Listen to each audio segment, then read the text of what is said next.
Hey guys, it's your girl Kizzy Rock, and I am here with you this morning to converse with you guys about a topic that is it could be one of those touchy topics, but you know I'm just a touchy individual. I like deep topics and deep thinkings and things of that nature. As always, as I share, everything I say is based on my opinion. None of my opinion are ever geared towards 100% of individual. In fact, nothing is 100% of anybody. It's either going to be some, most, or many, but never all. So some things you may get, some things you may not, and that's fine. That's what makes the world such a beautiful place, because we all have our different opinions based on our different experiences in life. But today I wanted to talk about heartbreak in men. And ladies, I know what you're saying. Oh, we women, we get heartbreak as well. You're absolutely right. However, sometimes when you are touching on certain topics, you have to kind of divide them up, because women sometimes think one way, men think another. So it's not like we don't get heartbreak. It's just that right now I'm focusing on the topic on men, because I just got finished having a conference with a guy in my office, and this is something that we was talking about. So I promise, ladies, I got you coming. I'm going to do a video on women, heartbreak, and moving forward. Okay, so with that being said, the gentleman who I was just having a conversation with, he's just one of the many, many, many men who I meet with and converse with, and just moving forward from just past trauma, how to get unstuck. And again, that starts with dealing with any past issues. So mostly if you've experienced some type of trauma in your foundation childhood. And I mean, that can be a range of things. Listen, guys, like I come from the era, like we got beat with switches and extension cords, and I get it when people say things like, well, listen, it didn't kill us, it made us better. I get all of that. But at the end of the day, trauma is trauma, period. And it does affect you somehow later on in life. So it can be trauma. Something is just being beaten with a switch. Witnessing your father beat on your mother, or vice versa, or having an uncle who was an alcoholic in the home. And trauma is trauma. Something deep is sexual abuse, physical abuse. Trauma is trauma. And again, not everybody, but many of us, sometimes we get stuck later on in adulthood, and we can't understand why it is we can't move forward to receive the blessings that God has for us. And many times it's because we're in our own way and we're stuck and we don't even realize it. So until we go back, confront those issues, master those issues, we will remain stuck. But anyway, back to my subject. I'm sorry I got off topic for a minute, but back to my subject about heartbreaking men. Well, again, this particular individual was sharing with me, he actually was married. So he never experienced a heartbreak before marriage, because he was the one who always hurted the individual. So once he settled down, got married, fell in love, he then was doing the right thing. Like he was like the quote unquote perfect husband. But his wife cheated on him and left him. And it scorned him. I mean, to the point that he is never, ever, ever getting married again. As a matter of fact, no one will ever get his heart again. He is shut down and cold and back to just running through women or doing whatever he does. Listen, okay, here's the thing. I know I'm a female, but again, my ministry is like 90% of the people who I assist is men. So no, I cannot tell a man how to live their life, because I'm not a man. However, I carry the gift of empathy. So as I'm conversing with you, I feel your energy. And men have a lot of time of protecting their emotions, but I feel right through your emotions. So you can't lie to me, because I know what you're feeling versus what you're telling me. Well, either which way. So here's my thing, guys.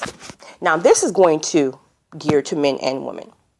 A lot of time, if we're honest, when we fall in love or before we get married, a lot of times we're going based on our own fleshly desires. The fact that, okay, I'm so in love, I'm so lust, you're full of lust. And not to say that you don't love the individual. The question is, did we consult with God to be sure that is the individual that he has designed for our life? Is that the individual? But because we make the choice without even consulting with God, then we fall in love and things get crazy and, things get out of order. And then now you have a divorce or you have a bad breakup, right? Now, let's be honest, okay? I think a lot of times when we get hurt, we get stuck on the hurt itself. Because sometimes the hurt is so bad, we can't get past the hurt. But if you look back at it, think you had to have some good times. I mean, you got married, so I'm sure at the beginning everything was all roses and dandelions and there were great times. So you have to stop regretting the fact that you married the person, or stop regretting the fact that you was in a relationship with that person, because there was some good that came out of it. Let it be your children, let it be just the great times that you experienced together. But again, the only time you can really focus on that is you get past the hurt, get the hurt out of your mind, and you get unstuck from the hurt. Again, with that being said, the things that we learn from the hurt should have us apply it to the future. Meaning, let's say she left you, let me think of something, because you cheated, or she left you because she felt like you weren't tapping into her emotions and she felt alone in the marriage or the relationship. Okay, if that's her feelings, and I'm not saying the fact that she cheated or she left was the right thing to do. In fact, it's the opposite. But why not learn from that? Rather than keep blaming her for leaving, which was wrong, let's focus on you and what you could have done better. Could you have listened to her better? Could you have been more in tune to her feelings when she was quote unquote nagging you? Now, because it's over, now let's take that and apply it to your future. Meaning, okay, the next relationship or the next marriage, I'm going to be sure I don't make that same mistake. When my wife or my girlfriend comes to me and say, hey, I need you to listen to me, this time I'm going to do it correctly. But again, you're probably going to be carrying that same hurt into the new relationship and marriage if you do not deal with it. So you're going to have another issue because you're not going to allow yourself to be able to open up fully, because you're not going to trust, you're not going to be able to trust fully.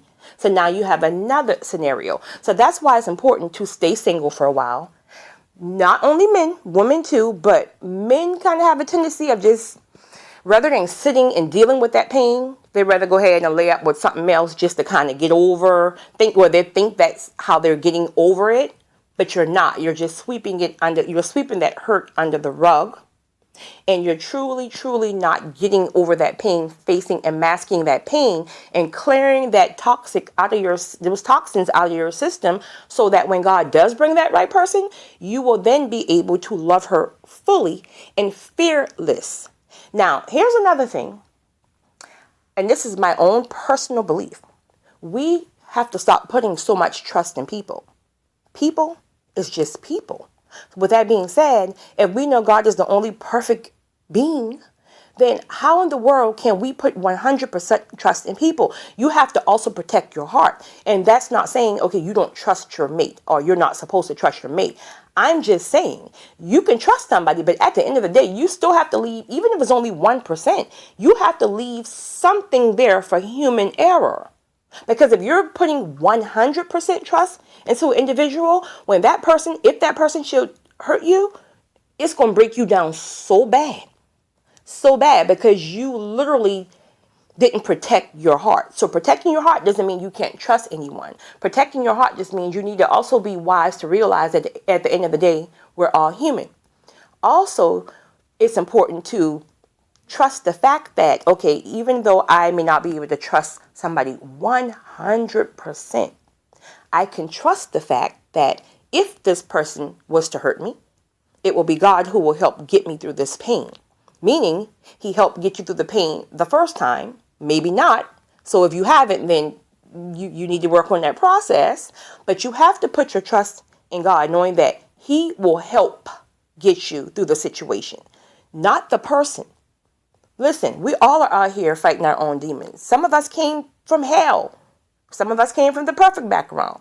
So my point is, we all are trying to figure this thing out called life. So you can't be putting so much of your trust in the individual when at the end of the day, some people are just really, really trying to figure the next day out.